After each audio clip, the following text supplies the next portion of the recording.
Hello and welcome to the Writecome.com podcast, where we help you to make money from your words. Each episode will be sharing tips, tricks, and strategies you can use to make more money from your writing, publishing, and marketing to your fans and audience. Let's get started with your host, Barry J. McDonald.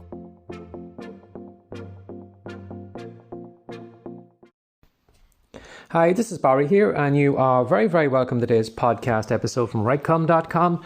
And today's podcast episode is entitled 5 Things About People That Use Fake Email Addresses.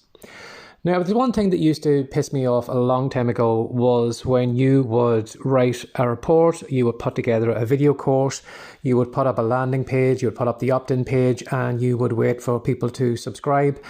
And then you would head on over to your email provider, maybe Aweber or GetResponse or MailChimp or whatever. And then you just have a look at the kind of typical email addresses you're getting in through the opt-in box. And you find some people are giving you a fake email address. Now, that used to piss me off in the beginning, in that somebody was just giving me a fake email address and they were just basically even though I was given that report or that video course away for free, they were basically robbing it. They just said, I couldn't be arsed giving you my real email address. I'm going to give you some gobbledygook here and I'm going to run off with your report. I'm not really interested in talking to you for any longer than that. And as I said, it kind of pissed me off in the beginning when you put a lot of work into it and when you do actually try to provide a really good report or do try to help somebody for free, and then you find you get a fake email address. But the more I thought about it, the more I kind of said to myself, is that the type of people that I actually want on my email list? Is that the type of people I want to be hanging out with? And today I just written an email to my list here, and I just kind of picked on 5 things that I know about a person who uses a fake email address. Now, the first one is, number 1, they don't trust themselves. You know, when you think about it for a moment, if you are going to put a fake email address into an opt-in box, it means that you are probably thinking to yourself, well, this person is going to market to me. They're probably going to send me a couple of emails over the next couple of days, and they're probably going to try and sell me something. So this person is thinking to themselves, well, I can't really trust myself to stay on this email list because I'll probably end up buying something off them at some stage. And as I said in the email today, it's almost like, you know, if you're going out on a date with someone, you ask your best friend to come in after 10 minutes to kind of whisk you out of the building because you probably go a little bit crazy when you've got 2 drinks in you, or you go crazy on your credit card and you need a wingman or a wingwoman to get you the hell out of there before you make a fool out of yourself. So that's the first thing I would say about that person, is they probably don't trust themselves, and they feel that if somebody does give them a buy-in link, they are going to click on it and they are going to empty out their credit card. Now, the next thing I would say about that person is, number 2, that they are a freebie hoarder.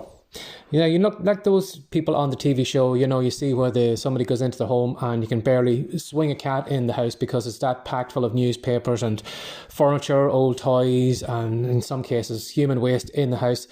You'll find that these people who give fake email addresses are almost like that. They are freebie hoarders. And what they will do is they will fill their hard drive with reports, videos, courses, anything they can get their hands on.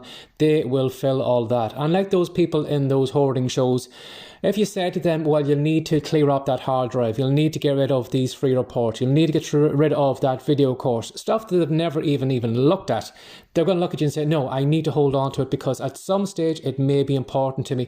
I might need to do something in the business, and I'm going to say to myself, how can I solve that problem? And then I'm going to go back through all the stuff I've saved over the years, and I'm bound to find some report or some video that's going to help me do that. And they'll tell you, no, I can't clear off this hard drive for fear of losing all that stuff. So they are a freebie hoarder. Now, the third thing is they like to gamble, but only when it's a sure bet. You know, when they see a landing page or an opt-in page, it's almost like they get a rush, as if they're going into a casino at Las Vegas. They're going in, but they know that when they pull the lever on that slot machine, or when they hand over their cards, the playing cards, they know that there is no chance they're going to lose. It's going to be a sure bet that they are going to win. And by giving them giving you a fake email address, they are guaranteed that they won't have to deal with you anymore, but they get the good stuff. They get the report, they get the video, but there's no gamble, there's no risk on their half. You know, they just all win in their eyes, and that is the way they look at it. So they're not really the type of person that probably are going to take much of a gamble later on in their business.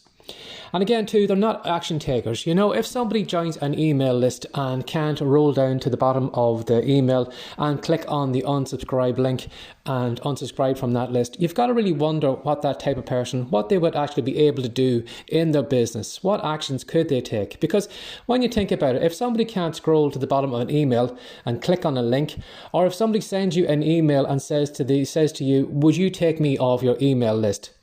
You've really got to wonder the type of person that can't even click on a link or is asking you to do something for them. Are they really going to be successful in having an online business? Or are they going to be the type of person that you're going to have to do all the work for, that you're going to have to show them every tiny little baby step, do everything for them? So again, they're probably not the right person you should be dealing with. And finally, they'll look at their email address like Gollum in the Lord of the Rings. Gollum talking about this little ring of his that was his precious. Some people see their email address as this little precious as well too, that they kind of hoard it away, they have to protect it from the world. God forbid that they should put that email address in some big nasty marketer's list who is emailing them regularly, and because of that then they use a fake email address. But they never really think about it for a moment and consider, well, most email providers, or everyone that I know of, provides you with a spam folder. And if there's a chance that when you go to the spam folder one day and you even find one email in there in your spam folder, well, that means at some stage somebody has got their hands on your email list, and over time you can be guaranteed that email is going to get shared with other people, and you are going to get spammed from all those different businesses trying to sell you Viagra or Russian brides or whatever, but you are going to get spammed by all those people. So even though you think you are keeping it safe, you're keeping it precious, nowadays online it's very easy for somebody to hack into some database or to break into some computer system, whatever, and just siphon off all those email addresses. So they're not as safe as that person thinks it is. So just to finish off here, when you think about it for a moment, if you expand on those ideas, the type of person who won't give you an email address is the type of person that won't take a chance, that won't take a gamble. They are the type of person that can't take the smallest action, like clicking on an unsubscribe link, and they are the type of person who treats an email list as their own flesh and blood. Now, when you think about it for a moment, are those the type of people that you want on your email list? Do you want people who aren't going to take actions, who aren't going to take a chance on your new course or your new report, buy it, try it out for 30 days or whatever, and let you know how you get on with it? Are they going to be the type of people who are just going to be a pain in the ass because they can't even do the smallest of actions?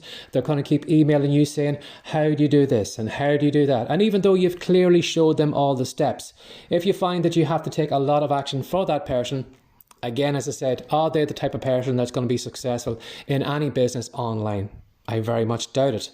And at the end of the day, they're probably going to be a little bit of a head wrecker.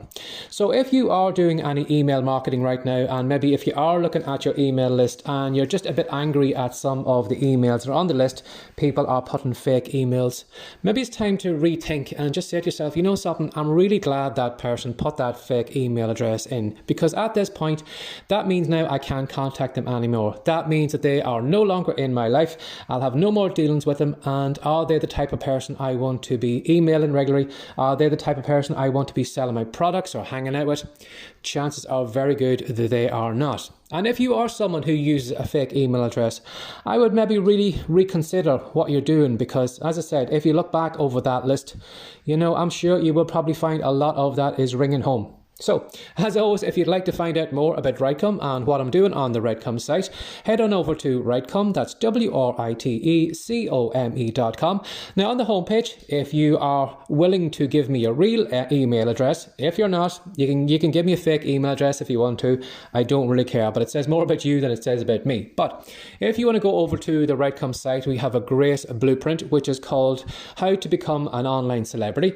And if you would like to become an online celebrity in whatever niche or whatever business you are in, head on over to Writecome, put your details into the opt-in box, and I will send it directly on to you. So as always, have a lovely day. Take care of yourself. Bye-bye. Thanks for joining us today. If you'd like more from the Writecome.com podcast, be sure to subscribe now for more tips, tricks, and ideas you can use to make more money from your words. See you in the next episode.